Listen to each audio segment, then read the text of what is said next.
Maimer from the Shabbos Parshas Vayakil, Parshas Shkolim, Mevorchem Achodesh Adar Sheni Tavshin Yud Tes.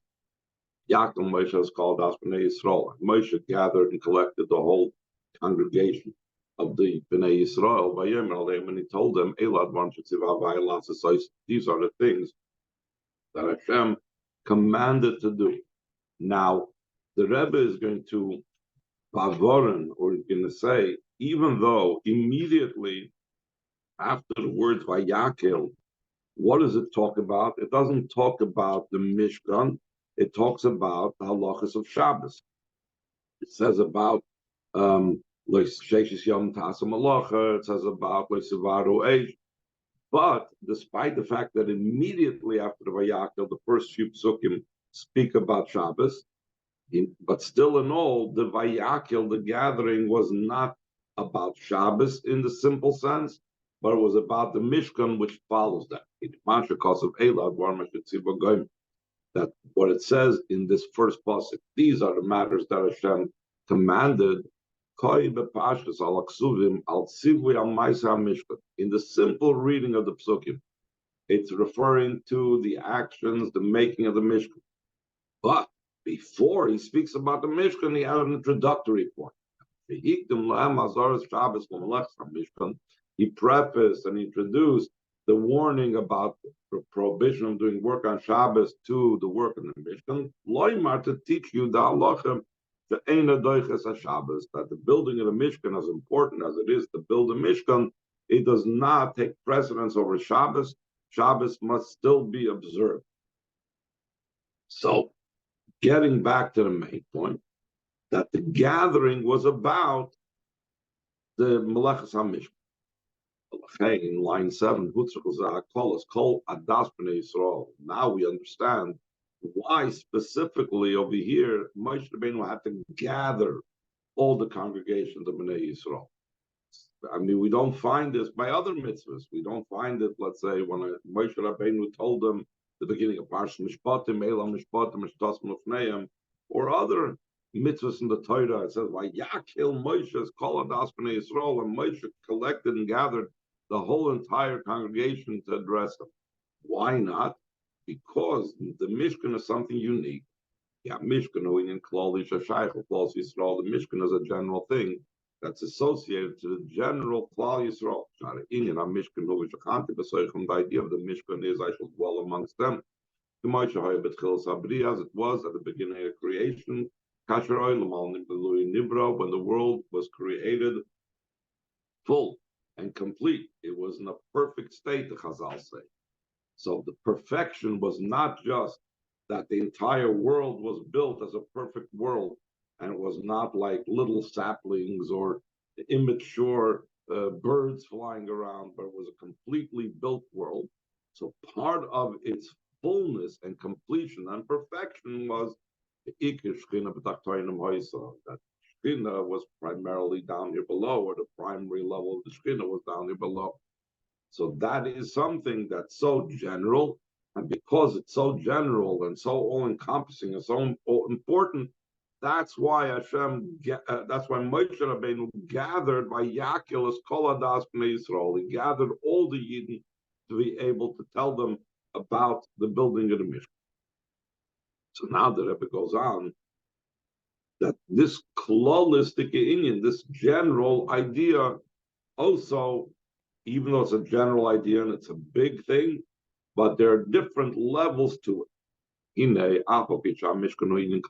the Mishkan is a general idea, the Kol Mokim and the general concept still and all, it's divided to many levels, just like physically. There's the Chatzar Oil Moed, there was the courtyard of the tent of meeting, then there's Oil Moed, the tent of meeting, the Kaim Shagadoshim, and then there's the Holy of Holies where the Aron was. And it's the same thing in the Beis HaMikdash that would be built later on. There would be the Azara, which is the outside courtyard. Then there would be the Heichal. The Heichal was where the Menorah, the Shulchan, the Mizbeach HaKtoides, the inner Mizbeach was, the golden Mizbeach was. And then there was, of course, the Kodesh Kadoshim, the place of the These three levels in the physical Mishkan, and so too in the physical Beis Hamikdash, these correspond to the three general divisions that can be found in the general Seder Ishtalshlus. The Zohar used an expression, Tlos Almin Inu, that these are three worlds. Worlds does not just mean a world, but sections, etc. If you will, three universes. One world is the infinite light, the infinite world that's prior to the world of Atzilus. The second level of a world is page Vav, Olam HaAtzilus, the world of Atzilus, that's the second thing. And then the third thing is Bri Yitzirasiyah. That's the third thing.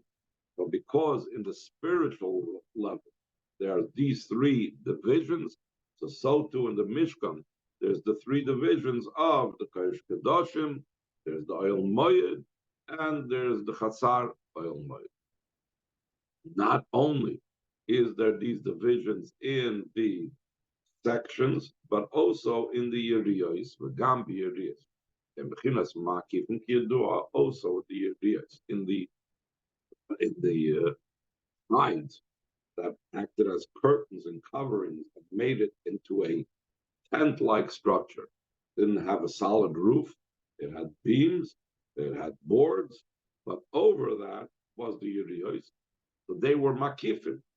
So usually when we talk about the level of Makif, the transcendent level, usually we don't speak so much about divisions, but the truth is, even in Makifim, there are divisions. There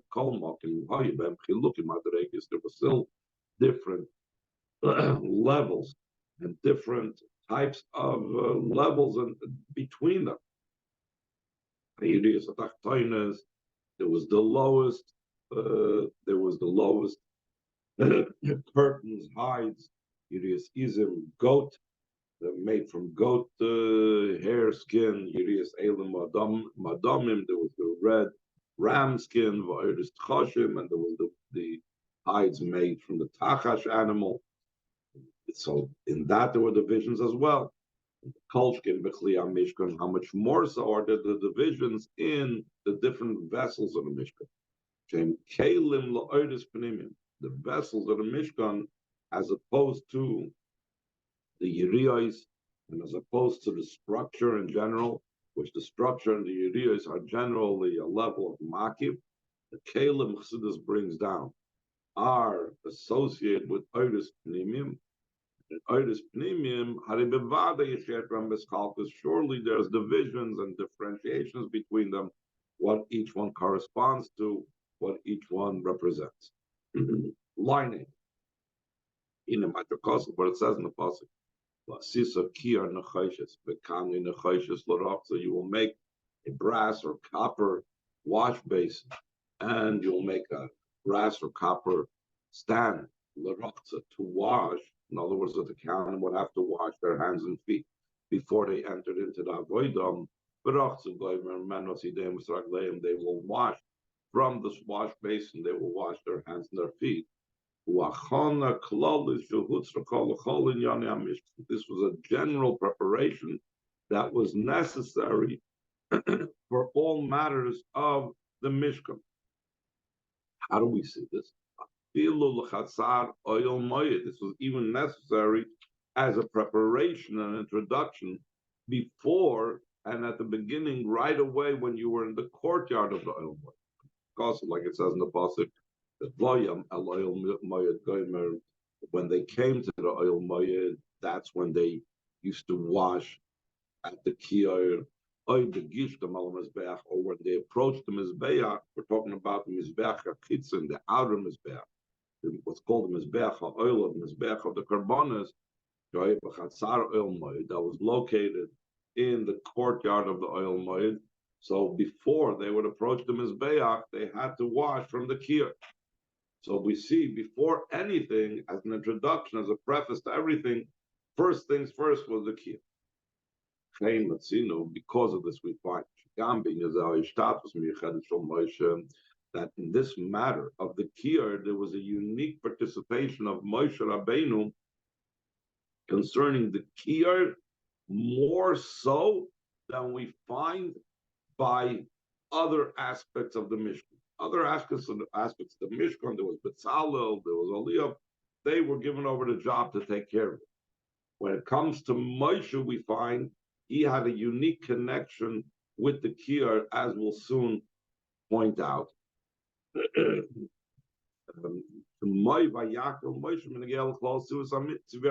Just like when it comes to the general command of the Mishkan, Moshe Rabbeinu was the one that gathered them and told them about it. So the same thing, the initial part of the Mishkan, the beginning part of the Mishkan, which is the Kiyar, was also something that they had to, that Moshe Rabbeinu had a unique connection with. Where do we find Moshe Rabbeinu's unique connection? Like it says in Parshas Pikudei, by Yosem Masakir Goimer, he placed the Kiyar by V'yitin Shama Mayim L'Rachza, and he placed over there the water to wash in it. And over there, Moshe Rabbeinu washed his, and Moshe and Aaron and his children washed their hands and their feet. The fact that Moshe Rabbeinu participated and washed his hands and feet along with Aaron and his two children also impacts, it was not just something that was of significance for that generation. This also impacted all generations.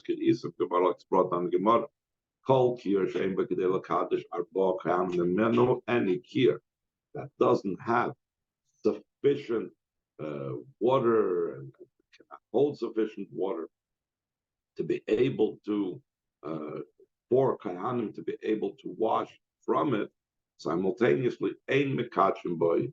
You cannot use that to sanctify the hands of the Kahanim and the feet of the Kahanim before they go into the Beis Hamikdash. Like it says, like it says in next week's parsha, that Moshe and Aaron and his children washed from it. Moshe and Aaron train two. You have Moshe and Aaron, one of the two leftover sons of Aaron, or two sons of Aaron. You had they washed also. So you had four that washed. Sam, moving from this understood. That the partnership of Moshe in the Kiyar is something that it matters for all generations. Why is that? Because of all of the Kalim in the Mishkan and all the parts of the Mishkan, the Kiyar had this unique introductory aspect. It had to precede everything else. I know the Kiyar because the Kiyar is a general matter. It's something that matters for all time.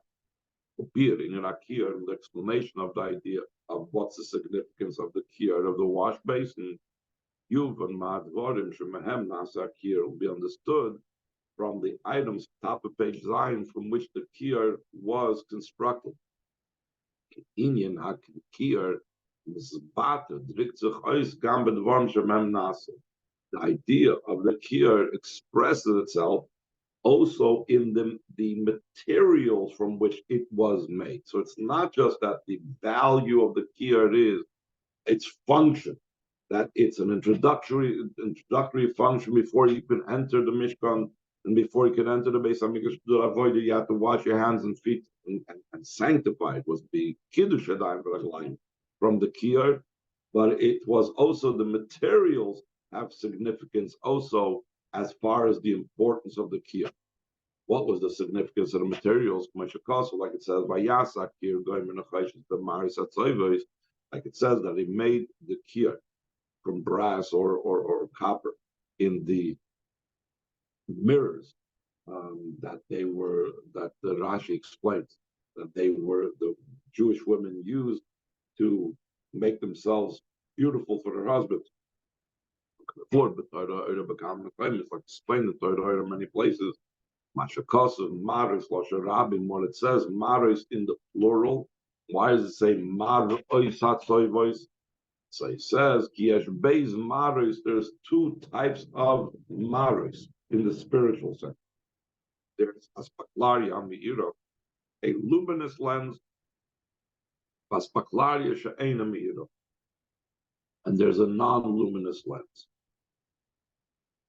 Any questions? Ice Base, line 8, page Zayin. Appearing in Aspaklaria Meira Bavoidus Adam, the explanation of the luminous lens in a person's service to Hashem, Yuvim Mischara Avoidu will be understood for the reward of a person's service. Ischar mitzvah, we know that the reward of a mitzvah is the mitzvah itself. Askolos Aschar, who began the beginning of the reward, where is it initialized? Where does it start? In Gan Eden. The ultimate reward, as we will talk about, is in Tchias HaMesim by the resurrection of the dead after Mashiach comes. The idea about, and from all of this, we're going to be able to explain what Aspaklaria Meira is. We're going to talk about Aspaklaria Meira in Gan Eden. Then we're going to work our way back, since Schar Mitzvah, what Aspaklaria Meira means in the personal service to Hashem. The idea behind this is concerning Gan Eden, the Chazal said, Tzadikim Yoshvin, Tzadikim are sitting in Gan Eden, and their crowns are on their heads, and they're deriving pleasure and benefit from the ray of the Shechin. The word that's explained concerning this, the Tzadikim Yoshvim, the fact that Tzadikim are sitting, that's the idea of being settled. Because, like the other Ramarim asked the question, there's no, they are disembodied neshamas. How can a neshama without a body be called sitting or standing? Why do we even use the term sitting? Rather, sitting communicates a certain concept. It communicates that it's settled, just like an oil settles in a keli, and that's something that's an apnimis. And their crowns on their heads indicate that this is something that comes down in a way of makif, like a crown that's on top of the head, that surrounds the head, and so on.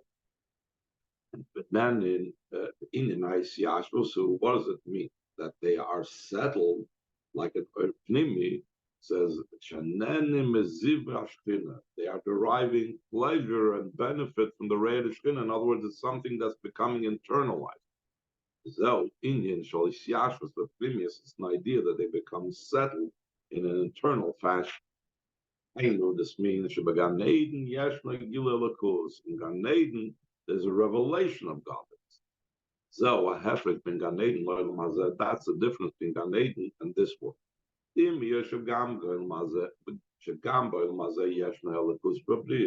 this world there's also the godliness that's in the creation. The godliness that's in this world is concealed. That's why the coming into being of the world is from the name Elokim. 32 times at the beginning of creation of the say Shem Elokim, Bereshis Bar Elokim, Mashmaim Basaret, Vayom Elokim Yihor, Vayom Elokim Yihor, and so on. The creation came from Shem Elokim. What's the significance of that? The Gematria Teva. The word Elokim is the same Gematria like the word the nature. What's the significance of nature? What's the idea of nature? Teva, it says about in the destruction of the Beis Hamikdash that the gates sunk into the ground. So that means that this idea of the Teva is that there's something sunken and concealed, vertrunken und verdeckt, drowned and covered. What does that mean when something is drowned and covered? The thing exists, but it's not seen. I know this means everything is there complete. The gates that were swallowed up in the ground are there on the ground. The godliness is there also, but it's covered and concealed. Avol, top of page Chesu, Behelam, it's concealed. So that is the way godliness is in the world, as opposed to Gan Eden. In this world, it's present, it's there, but it's in the way of Teva, it's drowned, it's concealed, it's hidden. Enkim Gan Eden is opposed to Gan Eden Halakusa Begili Godliness is revealed. That's the idea. They derive pleasure and enjoyment from the ray of the Shechin. Why does that show that it's revealed? The idea of pleasure and benefit and enjoyment that comes from something that one actually experiences in a revealed way. If it's concealed, he's not experiencing it, there's no pleasure and enjoyment. That goes on line 4, but more specifically,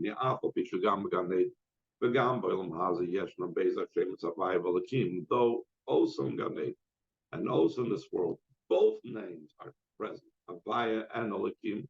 It's not just Elohim that was involved in creation, but also Havaya. Like it says in the pasuk, Vayita Havaya Elohim Gan Be'eden. It says that Havaya Elohim planted a Gan Be'eden. That's in the creation, Havaya and Elohim together.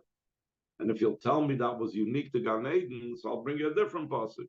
Even it says, it says the day that Havaya Elohim made Eretz V'Shamayim. So we find that not just Elohim is involved in the creation, but Havaya also made Eretz V'Shamayim.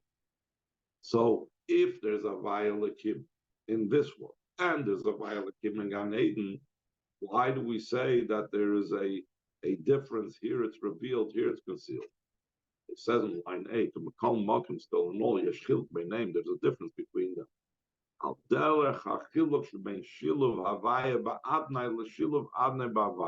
similar to the difference between when Havaya Yud Vavke is inserted in the name Aleph Dalet Nun Yud versus to the insertion and meshing in of Aleph Dalet Nun Yud in Havaya. As there are certain Sidurim, Sephardi Sidurim, that sometimes they will write out the letters Yud Vavke, and in small letters inside of it, it will write Aleph Dalet Nun Yud. That's Shiluv Adnai Behavaya. What's open? Havaya. The Adnai is concealed in it. Or there's the opposite. The big letters are Aleph Dalet Nun Yud, and you have Shiluv Havaya Ba'adnai. You are putting the Yud Vavke into the Adnai. This will be the difference between Havaya and Elohim working together in this world versus Havaya and Elohim working together in Gan Eden. It explains in line 10, the Hine Inyan Shiluv Havaya Ba'adnai. The idea of when Havaya is placed into the word Adnai. Hainu She'ikiru Shem Adnai Shubegilu, the main thing is the Shem Adnai, which is revealed. Shem Adnai is in a similar thing to Elohim. It's a level of concealment. Ilu Shem Havayu Behelam, as opposed to Shem Yud Vavke, is revealed. So the Adnai is what we see, and Shem Havaya is not seen. So too, it's in the world, even though there's Havaya and Elohim in the world, the Av Sheyesh B'Av Shem Havaya cannot, though it has the name Yud Vavke in the Shem Elohim. The Kol Malkim Biz Gabra, so Begilu Shem Elohim. What's in an overpowering sense?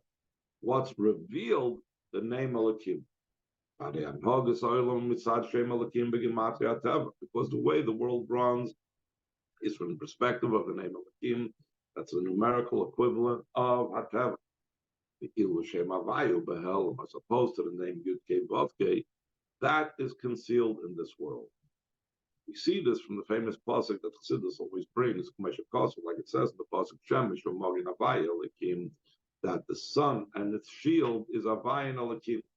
The Geshem Shebeshemesh Magin, just like the physical sun and the physical protection around the sun. The sun is there, but it's covered over by this shield, by the sheath, so we shouldn't be scorched and burned by the sun. That means the sun is concealed. What's revealed is the shield. So too, it's the names of Havaya and Elohim, the way they are in the world. The Shem Elohim who begil, that the name Elohim is revealed.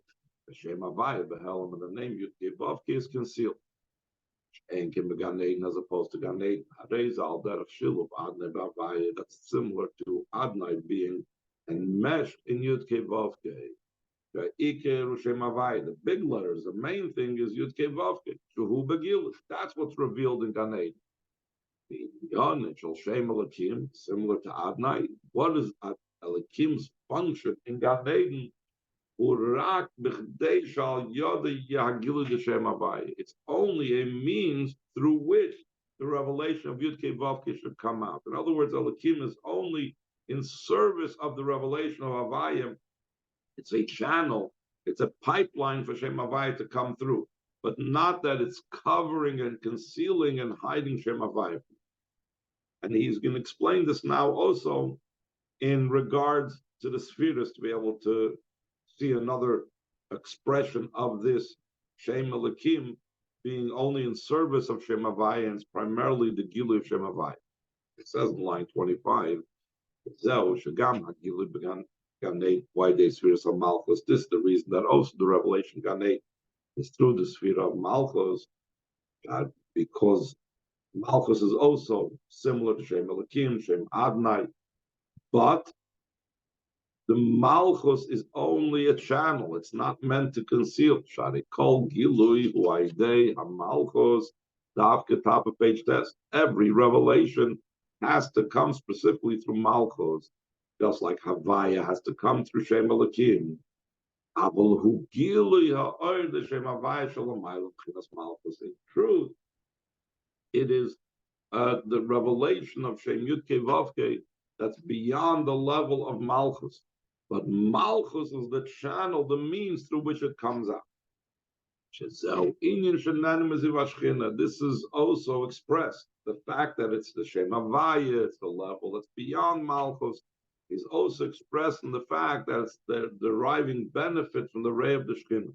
What's the benefit? What do we say? Enjoyment and the pleasure comes when there is Gili. Inyan Gili Mahusal, of course, the level of the revelation of the very being of godliness. Because of the Ma'ira Oyer, like it says in the Ma'ira Oyer, Sheziv U'Bechinas Yisoy. Ziv, Ray, is the level of foundation, the level of the sphere of Yisoy. So they're Nenin Meziv Hashchina. They are deriving pleasure from the revelation of Yisoy, even though it's coming through Malchus.